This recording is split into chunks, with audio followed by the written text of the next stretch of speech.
Everyone, welcome to Rudra IAS academy. आज हम लोग बात करेंगे इंडियन कॉन्ट्रैक्ट एक्ट के सेक्शन 68 से 72 के बारे में, जिसमें डिफाइन किया गया कि what is quasi contract. Quasi contract को हिंदी में कहते हैं अर्ध संविदा, यानी कि ऐसी संविदा जिसमें कि संविदा के जो भी कॉन्ट्रैक्चुअल लायबिलिटी जो भी होते हैं वो सारे क्वासी कॉन्ट्रैक्ट के फॉर्म में अप्लीकेबल नहीं होते हैं। जैसे कि हम लोग कॉन्ट्रैक्ट में देखते हैं कि an agreement enforceable by law is an contract, लेकिन इसमें कॉन्ट्रैक्ट के जो भी अप्लीकेबिलिटी के लिए जो भी इसेंशियल इंग्रेडिएंट होते हैं वो सभी इंग्रेडिएंट क्वासी कॉन्ट्रैक्ट में इंपॉर्टेंट नहीं है। ये ऐसा कॉन्ट्रैक्ट है जिसमें कि अगर आप एक्ट करते हैं, आप कंडक्ट करते हैं, तभी जा करके वो संविदा फॉर्म होती है, उसे कहते हैं क्वासी कॉन्ट्रैक्ट। ये 5 सेक्शन में डिफाइन किया गया है, 68, 69, 70, 71 एंड 72। आइए चलते बात करते हैं सेक्शन के प्रोविजंस की। तो पहला प्रोविजन है सेक्शन 68। इसमें बताया गया है कि basic necessities supply to a person, यानी कि ऐसी कोई नेसेसिटी जो कि पर्सन को सप्लाई की गई है। कोई ऐसा पर्सन है जो कि मान लीजिए लुनाटिक है, किसी लुनाटिक पर्सन को मान लीजिए बी एक लुनाटिक पर्सन है और एक पर्सन है, उसने बी को पूरा अपना बेसिक नेसेसिटी सप्लाई किया है, सारा उसको मतलब उसके जो भी रिक्वायरमेंट्स है उसको फुलफिल किया है। तो उसके बाद उसके साथ बी मतलब ए जो है वो बी के स्टेट से क्लेम कर सकता है कि वो रिम्बर्समेंट मांग सके, यानी कि यहाँ पे क्वासी कॉन्ट्रैक्ट फॉर्म होता है। जैसे कि मान लीजिए कोई माइनर व्यक्ति है, कोई माइनर पर्सन है, अगर माइनर की हेल्प किसी अन्य पर्सन ने की है तो माइनर के स्टेट से, माइनर के प्रॉपर्टी से जो दूसरा पर्सन है वो क्लेम कर सकता है कि मैंने इतनी नेसेसिटीज, इतनी इसको सप्लाई की है माइनर को, तो I can get back that state. तो उसके यानी कि किसी व्यक्ति को बेसिक नेसेसिटीज सप्लाई करके, जो कि इनकॉम्पिटेंट है, तो उसको बेसिक नेसेसिटी सप्लाई करके उसके स्टेट से व्यक्ति अपना क्लेम कर सकता है। नेक्स्ट है 69। 69 में बताया गया है कि payment made by interested person या पार्टी। एक एग्जांपल लेते हैं कि जैसे कि ए है, ए की एक कंपनी है, वो जो कंपनी जिस लैंड पे है, ए है, ए की एक मान लीजिए ये कंपनी है, ये जिस लैंड पे है ये लैंड गवर्नमेंट का लैंड है, ठीक है। तो यहाँ पर जो टैक्सेस इंपोज किए गए हैं ये बी है, मतलब ए ने लीज पे लिया है बी से, ए ने लीज पे लिया है बी से, तो बी ने इसके जो सारे टैक्सेस हैं इस लैंड के वो फुल मतलब उसने नहीं भरा था कोई भी टैक्स। तो गवर्नमेंट ने इस पूरे लैंड को ही अपना मतलब क्लेम कर दिया, अपना लैंड ले लिया। तो उसके बाद जो ए है उसने सारे टैक्सेस भर के, ए ने इस कंपनी के लिए सारे टैक्सेस उसने पे कर दिए। अब जो ए है वो बी से उस टैक्स की डिमांड कर सकता है, यानी कि ए एक इंटरेस्टेड पर्सन है इस लैंड के लिए, इस कंपनी के लिए।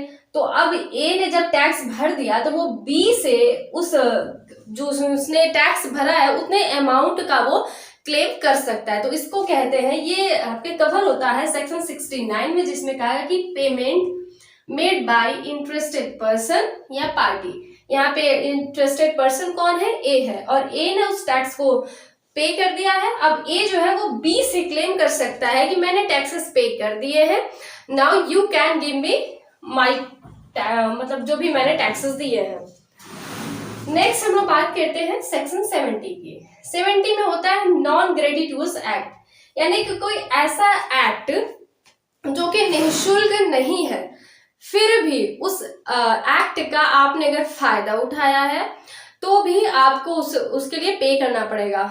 एक रोजमर्रा की जिंदगी से हम एक एग्जांपल देते हैं, जैसे कि आप मार्केट वगैरह में जाते होंगे, आप किसी बाजार में कहीं भी जाते हैं और कोई वहां पे कोई जो शू पॉलिश करते हैं वो आ जाते हैं और आपके बिना कहे वो आपकी शू पॉलिश कर देते हैं। फिर तो आप कहते हैं कि ना तो तुमने ऑफर दिया, ना मैंने एक्सेप्ट किया, तो कॉन्ट्रैक्ट तो बना ही नहीं, तो मुझे पे करना ही नहीं चाहिए। जी बिल्कुल ऐसा नहीं है, वहां पे कॉन्ट्रैक्ट बनता है नॉन ग्रेटिट्यूस, यानी कि जो उस व्यक्ति का जो जिसने शू पॉलिश किया था, वो जो उसने सेवा दी थी वो निःशुल्क नहीं थी। तो आपको वहां पे इस सेक्शन के तहत कानून भी कहता है कि इसके तहत आपकी वो जो उसने सर्विस दी है वो फ्री यानी निःशुल्क सर्विस नहीं है, आपको वहां पे पे करना पड़ेगा। तो ये किस सेक्शन में डिफाइन है सेक्शन 17 में, जिसमें कहा है कि नॉन ग्रेटिट्यूअस एक्ट जब कोई करता है यानी कि निःशुल्क सेवा जब व्यक्ति लेता है तो उसको पे करना पड़ता है।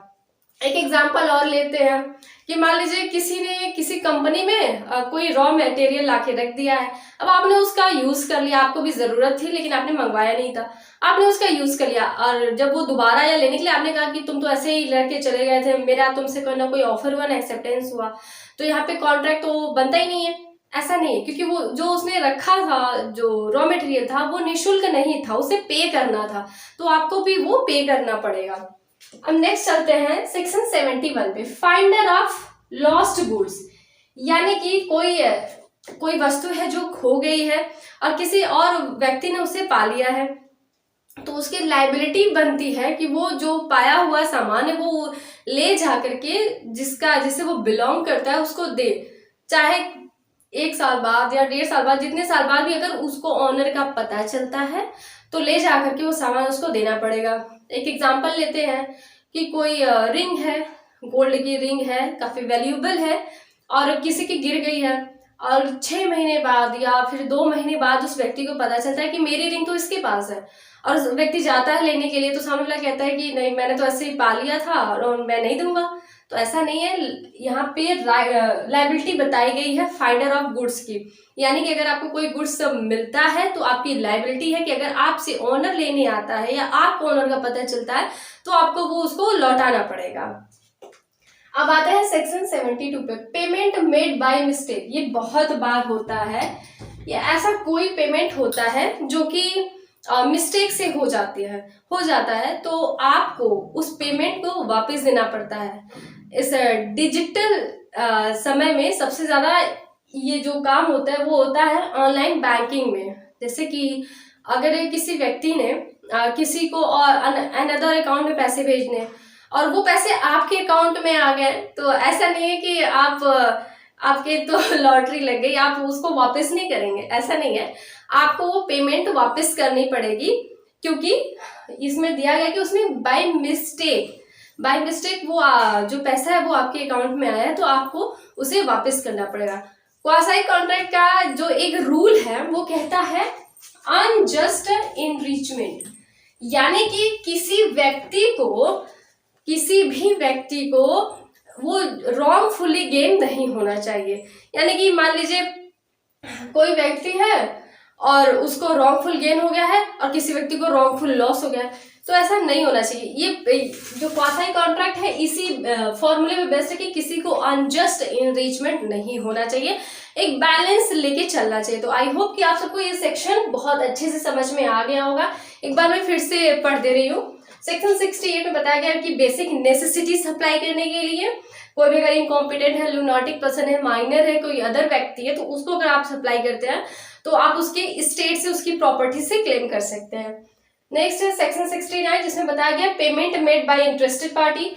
जैसे कि अगर कोई इंटरेस्टेड पार्टी है उसने पेमेंट कर दिया है आपके बिहाफ पे, तो आपको उसको वापस करना पड़ेगा पेमेंट। दूसरा है सेक्शन 70 जिसमें बताया गया बेनिफिट ऑफ नॉन ग्रेटिट्यूअस एक्ट। जैसा कि मैंने आपको शू पॉलिश का एग्जांपल बताया कि जो सेवाएं निःशुल्क नहीं होती है अगर आपको वो मिल गई है तो आपको पे करना पड़ेगा। दूसरा है फाइंडर ऑफ लॉस्ट गुड, यानी कि जो लॉस्ट गुड है अगर किसी ने पा लिया है तो उसको वापस करना पड़ेगा। नेक्स्ट है 72 में पेमेंट मेड बाय मिस्टेक, यानी कि कोई ऐसा पेमेंट जो कि मिस्टेक के द्वारा किया गया है तो उसको आपको वापस करना पड़ेगा। अगर आपको ये वीडियो अच्छी लगी है तो प्लीज लाइक शेयर और सब्सक्राइब करें। Thank you.